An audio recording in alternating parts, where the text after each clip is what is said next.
part of the Press Play Podcast Network. Hey, this is Chase Smith, founder and CEO of Press Play Podcast. You may have heard me on the Oranges Oranger Cleveland Browns podcast with Jeremy Powell, now wonderfully hosted by Holly Wetzel, Cavs on the Break NBA podcast with Sam Amico, or my own podcast, the Chase Smith Podcast.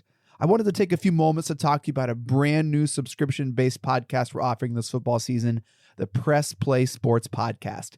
This premium podcast feed will send all of the sports podcasts offered on the Press Play Podcast Network to one central feed. Yes, you can still follow and subscribe to all of our individual shows for free on every podcast platform. But if you wanted to consolidate your podcast feed and listen to them all in one location, the Press Play Sports Podcast is for you. I'm talking the Oranges and Oranger Browns podcast with Holly Wetzel and Jeremy Powell, Red Guy and Rhoda, Sable Brothers on the Baseline, Cavs on the Break, the Dennis Maniloff Show, the Ball Card Show, the Premium Fantasy Podcast, a Swing and a Tribe MLB podcast, and the Tim and Shipe Show, a college football podcast, all in one feed. All 9 of our sports shows curated into one single podcast feed. Out the door, you're looking at $5.36 a month after tax. That's $5.36, just about the cost of a drink at Starbucks. And this is only offered on Apple Podcasts. You can't get this anywhere else. It's an Apple Podcast exclusive. Just go to the search bar and search Press Play Sports. It'll come up and you can subscribe from there. We're excited to offer this consolidated, curated sports feed for you to enjoy. And as always, thank you so much for listening and your support.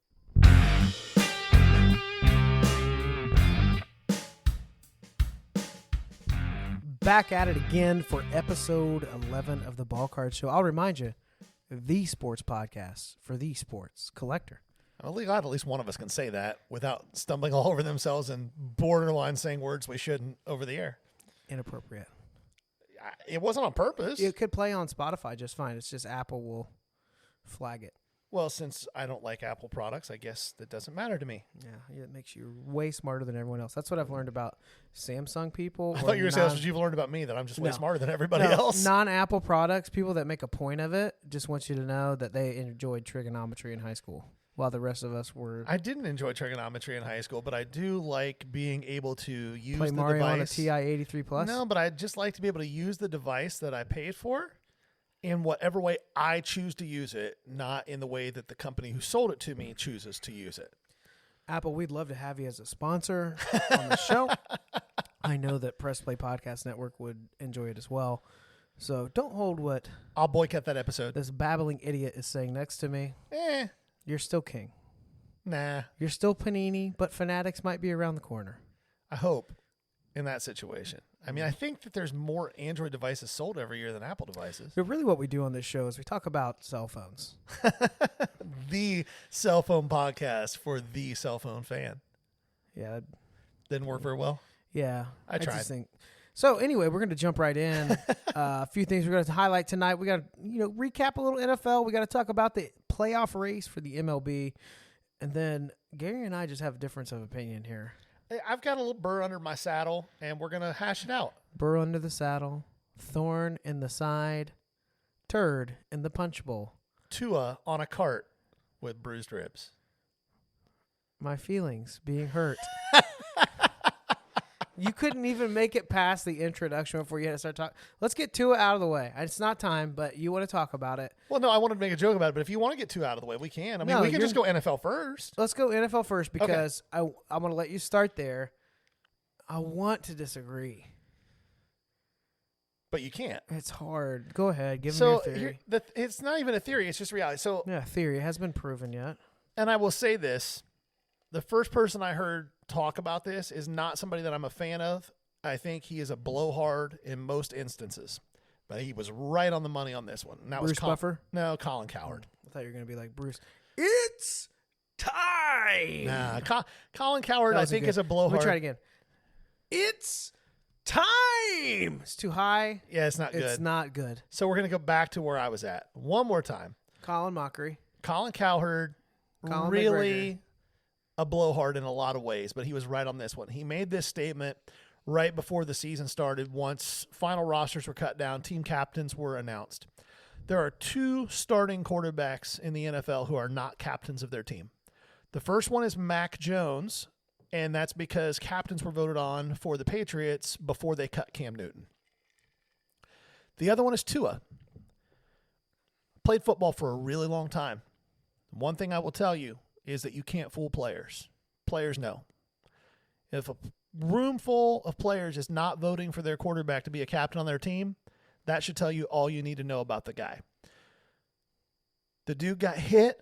It was a hard hit, but that's football. His ribs ended up being fractured. They didn't end up. They were fractured They're fractured. immediately. Well, the first reports were bruised ribs, but fractured But nonetheless, ribs. he has Fractured ribs. He needed a cart to be Yeah. taken off the field Yeah. with fractured ribs. Yeah. There are guys in his locker room that are laughing at him. There are guys in his locker room that have played full games with fractured leg bones. There are guys in his locker room that have played full games with torn ligaments on body parts that are necessary to move.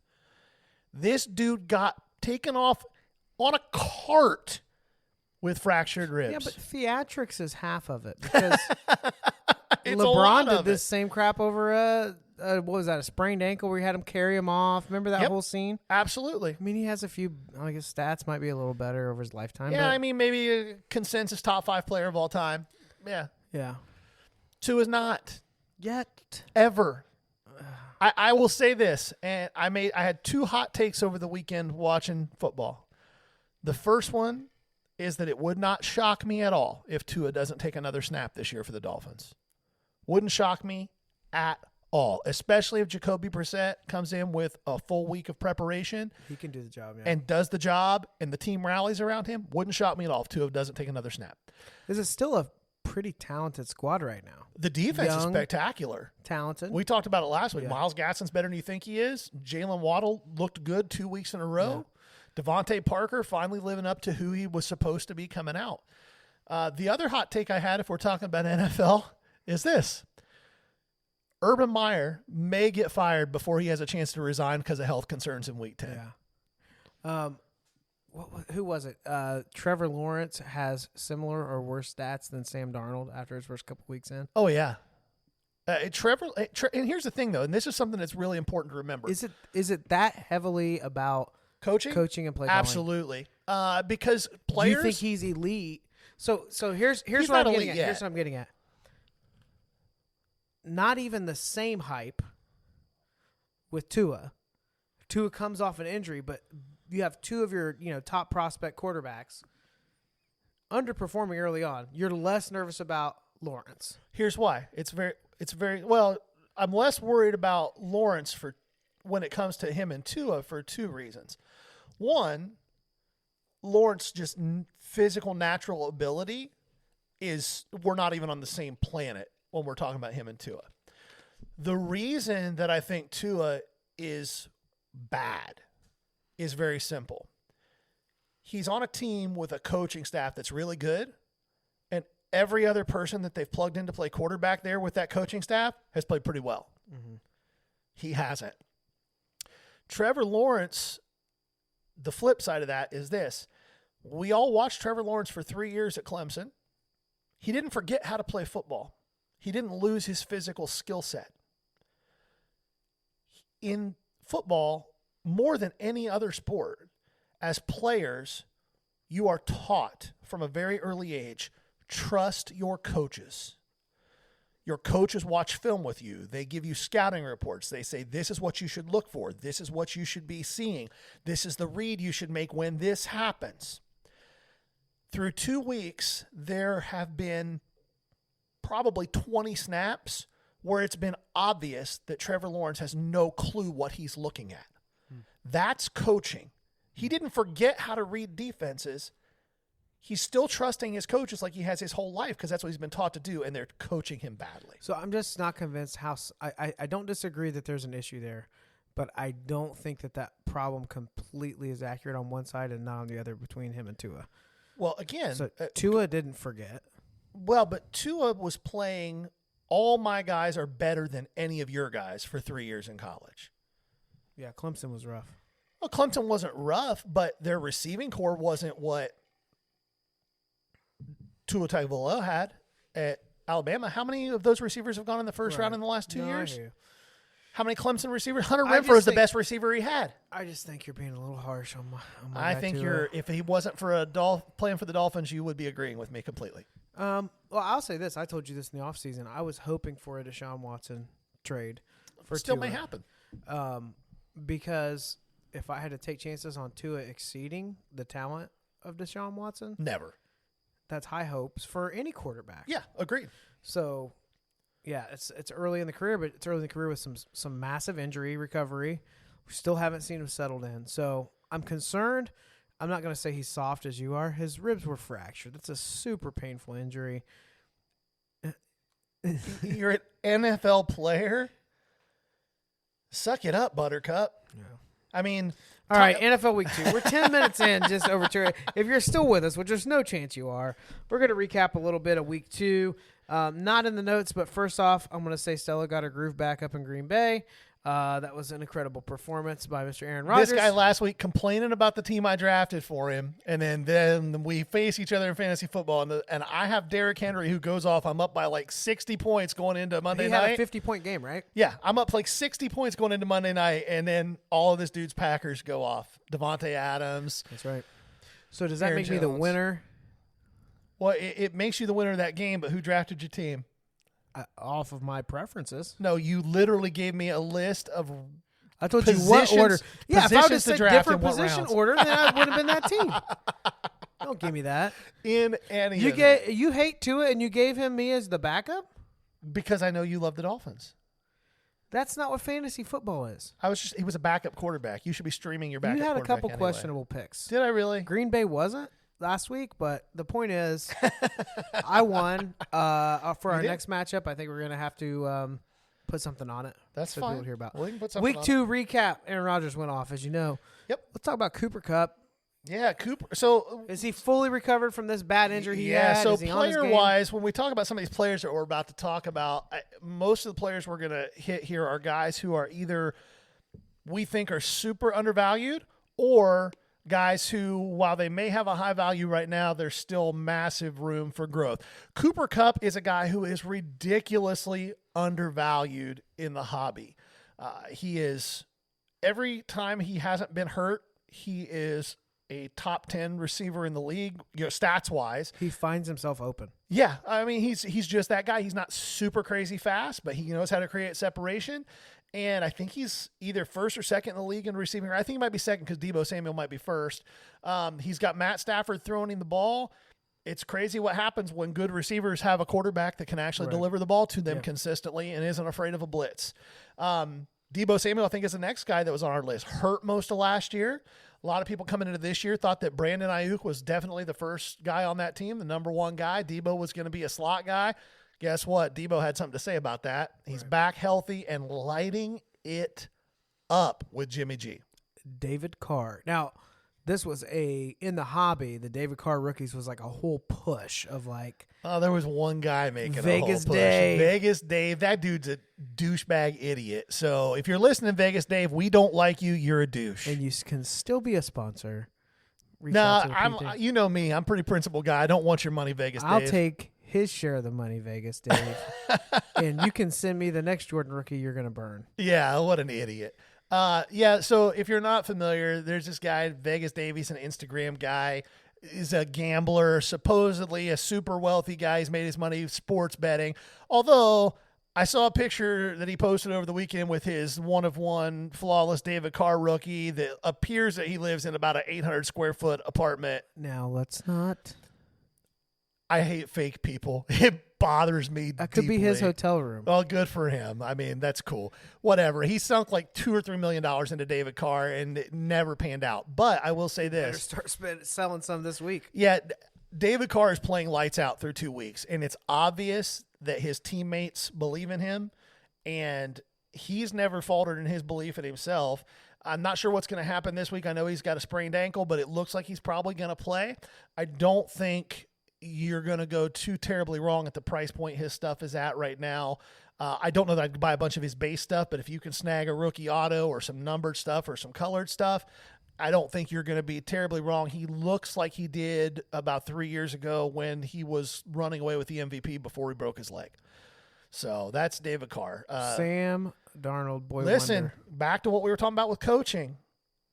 It's amazing what happens when a talented player gets good coaching.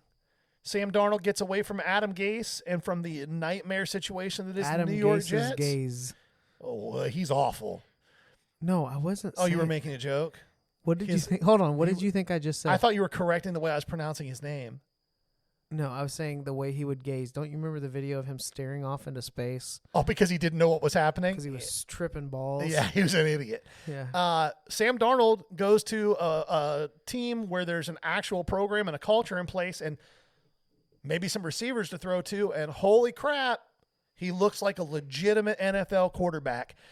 I don't know that he has room to boom. His stuff has already spiked relatively significantly. However, if you look hard enough, you can still find some deals. I don't think he's a bad play at this point either. What about Teddy Bear? I think Teddy Bridgewater is a steal right now. If the Broncos can continue to do what they're doing defensively, Bridgewater is doing what he's always done, and now he's in a system where he's got some receivers. The Jerry Jeudy injury is a little bit makes things a little shaky, but Cortland Sutton's come back and looked really good.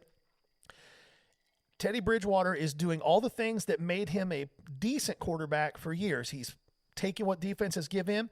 He never wanted to stretch the field before, but all of a sudden, now that he's got some receivers consistently, he's not been afraid to stretch the field, and he has looked really good through 2 weeks. Well, I know why you have this next one on here because you're trying to unload some slabs.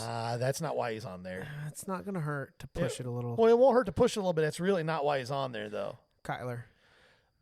Guys, I'm going to tell you this, and I'm going to tell you this now. I'm going to tell you, and and I'm going to tell you real good. you can believe me, you can listen to me, or you can ignore me. But if you ignore this, you're going to regret it. Mm-hmm. Go buy Kyler Murray. Go buy Kyler Murray and buy him soon.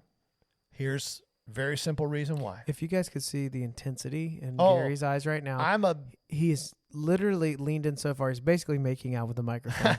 I am If you hear a brush, it is Super- my his beard? mustache rubbing against the mic. right there. I just grossed some people out. I'm telling you right now, Kyler Murray is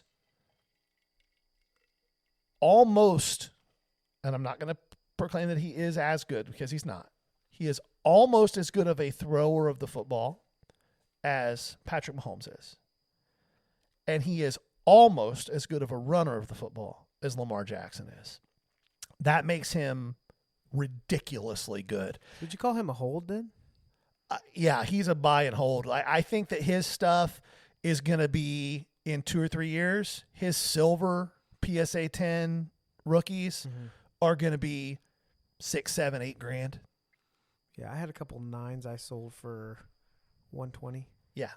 I'd like those back. Yeah. The kid is ridiculous, and it helps that he is in an offense run by a guy who is all about scoring points. And he's not afraid to let the ball loose, and he doesn't think about mistakes. This last week, he threw a couple picks. He also scored 4 touchdowns, 3 passing, 1 running. The kid is electric, and he's in an offense that makes the best use out of all of his skills, and they've added so many pieces around him. That Rondale Moore kid, holy crap, that kid's fast, and Kyler just has to chuck it up. That wraps up week number 2. Let's move on to Baseball? Did you just? I did. I give you the little signal, the little swing signal. That did not look good. No, I was terrible at baseball. I was I can not good at that see sport. that. Yeah. Well, that you really would have had your hands turned that hard around the bat. I don't know. I mean, I was just like, you were a hitting coach at one point at a Bible Yeah, that's college. what I'm saying. There's no way you could turn your hands through that swing. No, not at all. I couldn't hit. It was bad. Terrible, terrible, terrible baseball. Which is unfortunate because you have like the build of a really good pitcher. Well, I threw the ball really hard. Well, it needs to be in a general. Yeah, direction. nobody had a clue. Nobody had a clue where that ball was going. You imagine how many shins you would have shattered if you were a cricket. I can only tell you how many batters I faced in high school that had looks of horrified fear on their face when they stepped in the batter's box. Speaking of cricket, what is it called? A pitcher hurler? What do they call it? You just stumped me. You know, cricket. And that's saying something with cricket, sports. You know, is that a pop or a drop? I have no way to It's a speak massive to it. sport. I know that I was looking through Game Pass on Xbox the other day, and there is a cricket, like a pro cricket game, like NBA 2K for basketball, there's like a pro cricket game. I didn't download the it because games it can looks last stupid. for days, right? No, Multiple days, same game. that sounds horrifying. Like, I don't feel like that's anything I would want any part of. Yep. All right, Okay. baseball. We're gonna Baseball, talk about playoff the race. AL playoff race. Cincinnati Reds are red hot. Wrong. That was 2 weeks ago. And then it was like, can they hold on? And it No. looks like they cannot. No, the Cardinals went and got hot. Let's talk about the AL first, yeah, then we'll let's go jump to AL. the NL. So teams that are in as of right now, and it might change by the time you guys hear this tomorrow on Friday, but as of right now, the White Sox have clinched a spot. They clinched, I think they clinched the Central. Everybody else in the Central is terrible and has been eliminated from the playoffs. Tampa Bay is in. I think their magic number is down to 4 after they beat the Jays yesterday. Red Sox are in first place for the first wild card, and the Yanks jumped the Blue Jays for the second wild card. I think the Jays are a half a game back after they got beat by the Rays, and the Yankees won. The Yankees are kind of surging a little bit right now. The A's are still kind of hanging in there, but it's the A's, so nobody cares. Hobby relevance for the A's, unfortunately, is just non-existent. They've got some really good players, but nobody Who cares. was it you were real big on? out Matt of there? Chapman? Oh, the prospects? Yeah. Robert Pawson. He's going to be really Yeah, good. I no, think no, they'll no. end up I'm trading talking him. about a rookie a year or two before that. For the A's? Who was the was it a pitcher? Rookie pitcher. Oh, AJ Puck? Yeah. Yeah. I mean, he control issues. I think is he up right now? I don't even think he's up right now. You were pretty big on him. was. Dustin May was he's turned Dustin out, but he May's the got hurt. Dodgers, though. Yeah. Yeah. Not same So, team. when we're talking about the playoffs, though, coming into the playoffs, baseball's kind of a weird sport. So there's some guys that almost every year come under the radar going into the playoffs. And if you're watching leading up to the playoffs, you can kind of see guys that are starting to put it together. Last year, the big spike was Randy Arozarena. Was a guy that nobody had really heard of unless you were a prospecting type guy. And then the postseason came around and the dude just went off. And his stuff 20x'd in 10 days. So some guys to look at, they're not necessarily names that you've never heard of, but they're guys that hobby-wise have kind of flatlined a little bit. Wander Franco, he technically still has a 39-game on-base streak going. He's been hurt. His hamstring, but by the time the playoffs roll around, he's going to be back. And that kid, since he struggled the first couple weeks, his slash line's like 264 plus. Like he's just, or 364 plus. Like he is smoking the ball. He's 20 years old, guys. I know you look at Wander Franco and he looks like he's 37, but he's 20 years old. So there's buy opportunities with Wander Franco. Another guy who was super hot in the hobby a couple years ago, he's been hurt and under the radar this year has had a ridiculously good year, is Aaron Judge. Yeah. And if the Yankees hold on to that spot and get into the playoffs, don't be shocked if Aaron Judge's stuff spikes, especially if he really performs. And another guy, again, 36, 37 home runs this year. He's batting 290. He was flirting with 300 for most of the season. And still super accessible. Yeah, that's what I was going to say. talking about His stuff is not overly priced right now. Here's the thing about Aaron Judge too is like when you hear people that are close to the program talking about spring training or rehabilitation or practice, like they don't get away from the specimen that is Aaron Judge and just his presence. And that's that's an intersection with collecting as well. Likability, hype, all of those things that could drive a day stock are the same things that can drive a card. So when you're looking at someone like an Aaron Judge, he also, not to like make it non-sports, but this is a part that impacts it. He is that persona as well. The Yankees want him to be that guy that looks like a power forward in the NBA that's playing baseball. That's what I was going to say. People don't realize how big Aaron Judge is. The dude is 6'8". He runs well, and he hits the ball a mile, and he's gotten much more selective at the plate, and he's hitting for average. Yeah. So that's a guy that if you can pick up some of his Bowman first or some of his Topps Update rookies, not a bad short-term play, because like if the Yankees, I feel like his greatest stuff's really pretty accessible for it's not crazy. Look up some numbers there. I don't think it's anything that's crazy. I mean, if you get into autos and things like that, that's going to be nuts. Right. But just like his Topps Update, 2017 Topps Update flagship PSA 10, what is it? $140, $150? I'm going to tell you, but you're talking way too fast. Well, just because your thumbs are slow doesn't mean I'm talking fast. I was born with big thumbs. Yeah, so he's a guy would not shock me. Yankees get in the playoffs, especially if they end up at some point playing the Sox. You're setting yourself up for him to have a big series, and then you can make some money. I wouldn't be shocked to see a 40-45% jump in his stuff if he has a big playoffs. You got a number for me there yet? That can't be right. What are you seeing? This one? No, that's the All-Star. 27. Yeah, That's not the the All-Star All-Star game. one. I was like, Yeah, yeah. no, it's the one where he's jumping. Yeah, back at the wall. Yeah. Man. This is how much of card geeks we are, guys. We know what cards from 4 years ago look like. We can describe them to I you. think everybody's starting to catch on here because Where's he jumping to? Not Chrome, just I'm still, flagship. I know. I'm looking at it. I'm looking for it still. Sold? Sold listings? Yeah, I'm trying to find the Tops update. PSA. Guys, 10. he's going to make me do this. He's been doing this for like a minute now. Still hasn't found it. And he guesses as to whether I can find it faster than him in about 10 seconds. 2017 Tops update. Aaron Judge, PSA 10. Filter, show more. If you're listening in this and you don't know how to find comps, I just told you how to do it. $66. So less than I thought. Yes, $56. The variation is the one where he's at the wall. It's going to be a little bit more expensive. 61. Yeah, you can jump on that stuff now. It would not shock me if that's a $115, $120 card in 3 weeks. Yeah, that's one where if you're looking for a quick play. Yeah. I don't think Aaron Judge is someone who, for the same reasons that he's cool, I think it'll be a curse as well. I don't think he'll stay as healthy in this sport. Just long term, frame. no. Yeah. This is the first year since his rookie year he's had a whole year of being healthy. Yeah. So another guy that I think we need to look at going to the playoffs, and again, two guys really. They're both Blue Jays. They're both guys that under the radar hobby-wise, but baseball people know who they are. Teoscar Hernandez is just murdering the ball.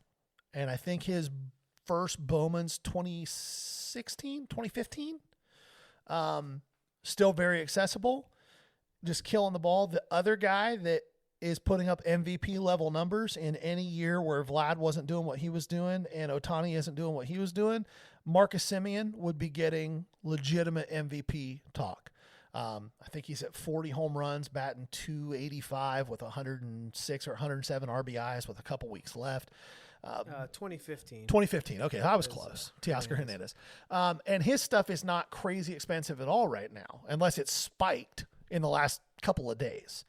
So those are a couple people you can really look at in the American League coming into the playoffs that would not be bad people to take flyers on. The one that I think has the most upside is Wander Franco. If the Rays get and do what they normally do in the playoffs and Wander Franco goes off, his stuff is just going to scream. It's just going to scream because he's so young and everybody's going to want to buy the hype. National League. Teams that are definitely in, even though they haven't technically locked yet. The Giants and the Dodgers are in. It's a question of who is going to win the West and who's going to be the first wild card. Right now, I think the Giants are up 2.5 games. So keep an eye on that, but they're both definitely in. The Cardinals are super hot right now. I think they've won 7 in a row. They've not locked that second wild card, but they're pretty close to locking that second wild card. And the Cardinals as a team, as long as I can remember, that when they get hot going into postseason, they make a run every time. For sure. And they've got the pieces to do that. Their pitching staff's getting healthy at the right time. So the Cardinals are the Brewers have clinched. They're in. So the Reds and Phillies are still kind of on the fringe. The Reds have taken a knee for the last. It feels like they have. It just isn't there. I wish as a Reds fan that wasn't the case. I was pretty excited about 2 weeks ago, and now it's just, And Phillies are kind of in the same boat. That's just kind of where it's at. The Braves are likely in. I don't know that anybody's going to catch them in the East. Players in the National League to kind of look at. 2 guys for the Dodgers. One guy has never gotten the hobby love that he deserves because he spent most of his career in Washington. The other guy is a guy who's been hurt all year. So I'm talking about Trey Turner and Cody Bellinger. Cody Bellinger was a guy who got a lot of hobby hype coming into this year. He's a former MVP, supposed to be healthy finally. I think he's batting 120 on the year. He's been hurt most of the year. It's not been pretty. However, because of his pedigree, if he makes noise in the playoffs, his stuff's going to bump again. And you can buy him at a big discount right now. Trey Turner has been one of the best players in the National League for 4 or 5 years. One of the 3 or 4 best second basemen in all of Major League Baseball for the last, shortstops for the last 4 or 5 years. But he's played in Washington, and other than 1 year when they won a World Series, he didn't get much love, and he's been overshadowed by Juan Soto. When Bryce Harper was there, overshadowed by Bryce Harper. That kid is real. He's 3rd or 4th in the majors in batting average. He's 2nd or 3rd in steals. He hits for average. He hits for power. Hits RBIs, steals bases, and now he's on a team where if they win a World Series and he's a big part of it, he's another guy who could see a really big bump on his stuff. His first Bowmans are very accessible. Autos are a little tough, but colors are not. You can get them for reasonable prices. Cody Bellinger's stuff, 2017 as well, same as Aaron Judge. Also pretty accessible right now. Buster Posey is a guy for the Giants that has never gotten the hobby love that he probably has deserved, mostly because he's a catcher. Catchers don't get as much hobby love, but this is a guy who everybody kind of knew was probably a Hall of Famer leading into this year. Who's your favorite catcher of all time? Johnny Bench. How can it not be if you're a Reds fan? Yeah. Yeah, it's simple. How about you? I would go bench first.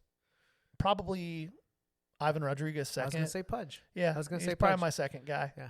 Yeah. And he was just fun to watch play baseball. You could tell he loved it. You weren't a big Gary Carter? No, Gary Carter always struck me as just kind of a jerk. He just seemed like a jerk. And Plus, New he York had that Met, like that's a jerk? perm. It was weird. I didn't like it. The perm? Yeah. That was pretty popular back then. Yeah. Do you know what position he played before he became a catcher? I did not. He was a right fielder with the Expos. Yeah, before he became a catcher. Anyhow, Buster Posey is a guy, again, his rookie stuff is also very accessible. He's a long-term hold. I don't think he's going to be like a short-term flip type guy, but this year he's kind of found the fountain of youth and reminded everybody of why he was already a Hall of Famer. I don't know that he can keep it up after this year, and I don't know that the Giants want him to. Joey Bart is just murdering the ball in AAA and has been ready for a year to come up, and Buster's kind of kept him out. I think the Giants are ready for him to move up. Cardinals-wise, Jason was talking about when they get hot, they get hot. Dylan Carlson has had a pretty solid rookie year, not an amazing rookie year. I went a little heavy on him. Well, he had some good postseason success last year, which leads you to believe that the spotlight's not too big for him. And he's in a lineup where he's got a lot of protection. They've been batting him all over the lineup, too. He's led off some. He's batted 6th. They've moved him around a decent amount. But you've got Nolan Arenado and Paul Goldschmidt there kind of given some pop to that lineup. So he's a guy who could, I think, has the potential to kind of do some Randy Arozarena type stuff if he gets hot. Maybe not hit for quite so much power, but to do a lot of really good things. 3 guys real quick we'll talk about, and then we'll get towards the end of the episode here. 2 Braves that I think deserve a little more attention than they've gotten. When Acuna went down, these 2 guys stepped up in a big way. Ozzie Albies, who's been an all-star 4 years in a row. Yeah. Nobody gives him love, but he's really good. Mm-hmm. Coming up, I think that everybody thought he was going to be an easy 300 hitter. He hasn't turned into that. He's like a 260, 270 guy, but hits for a lot more power than people thought he was going to. And he just tends to come up clutch when they need him to. Yeah. The other guy is Austin Riley. Austin Riley's always been a guy with a lot of potential, but I don't know that a lot of people realize dude's going to hit 300 with 35 home runs this year. 110 RBIs.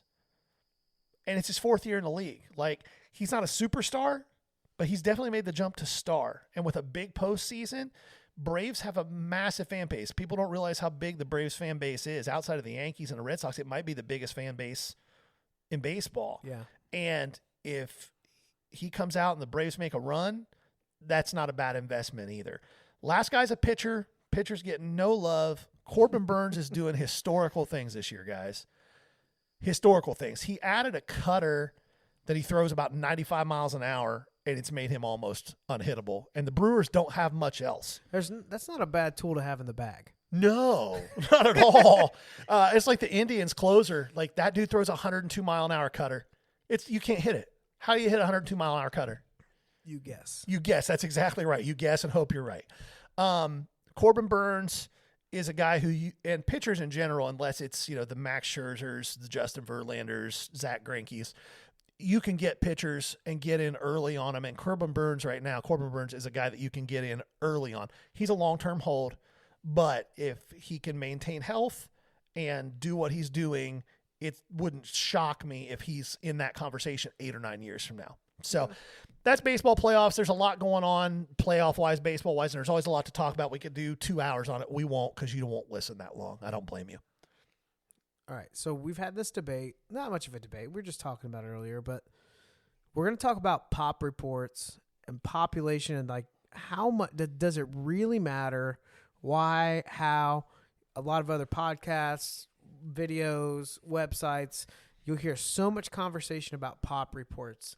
Obviously, scarcity can drive value, but sometimes you've got a great example with the Kyler. You have a pop one, a true pop one across the board. And, this makes my blood boil. And you're not getting much interest out of it. This makes my blood boil, and here's why. I said it earlier. Why would you be mad? You own it. I don't have much truck for people who are fake or inconsistent. Like, I really don't. It bothers me deeply. If that's you as a person, that's cool. Live your life. We're probably not going to be friends. You can't, out of one side of your mouth, scream from the rooftops that Panini is ruining the hobby by overprinting everything, but then only be willing to buy overprinted stuff that's graded and overpopulated. All right, so talk them through what you have and the responses you've been getting. Because really it's about the point, but this is the example. This is an example. So like Jason said, I've got a Kyler Murray rookie card. It's numbered to 70. I actually have 2 Kyler Murrays from the same set. They're both numbered.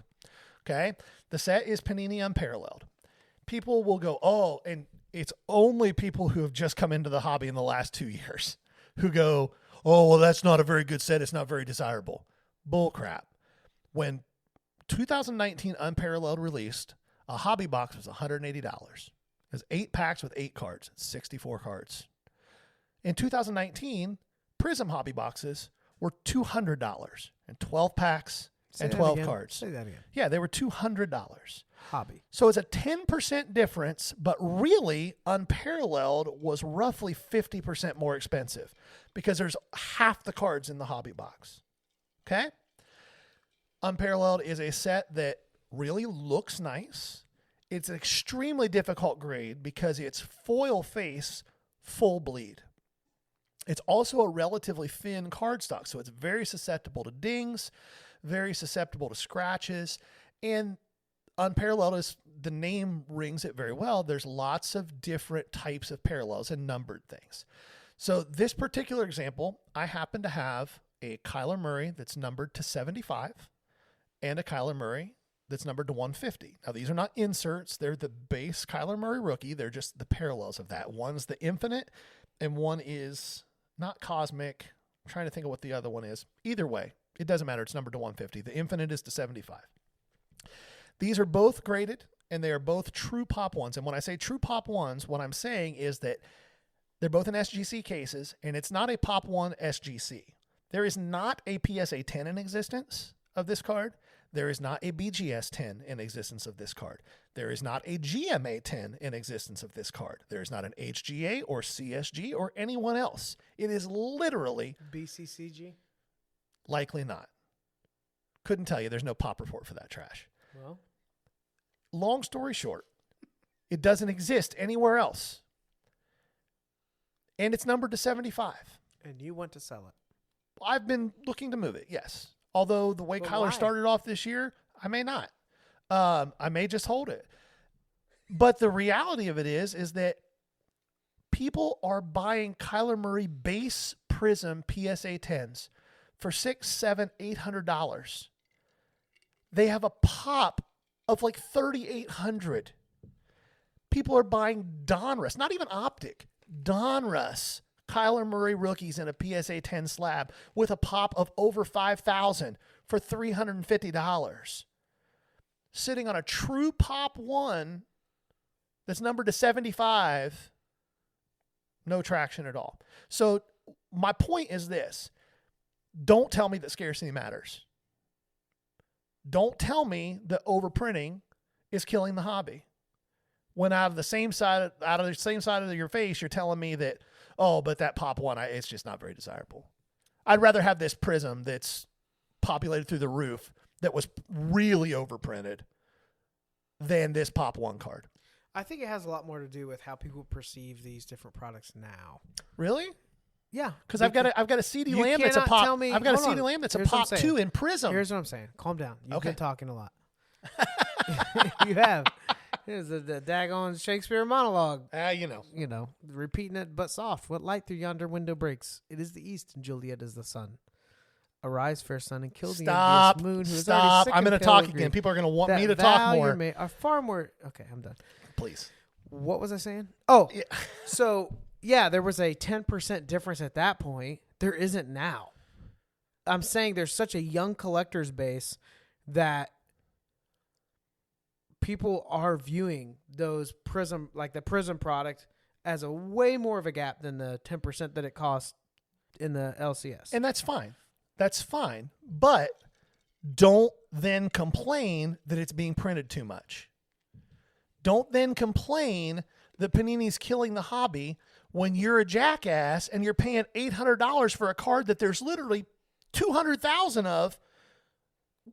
Graded total pop is 20 or 25,000 of, but then try to tell me that something that's an actual true Pop 1 on a set that was drastically produced less is worth, in your mind, a quarter of what this base card is? sometimes there's a reason it's a low pop count. Now, true Pop 1 is obviously like a little bit of a separate category, but We're not talking about Topps Fire or bunt. or Allen and Ginter here. We're talking about a card that's a full bleed, foil face, shiny card. I've never like looked for an unparalleled graded card when collecting a player. Why? Honestly, I feel like it's a cheaper product that's not as consistent. Have you looked at the quality control on Prism?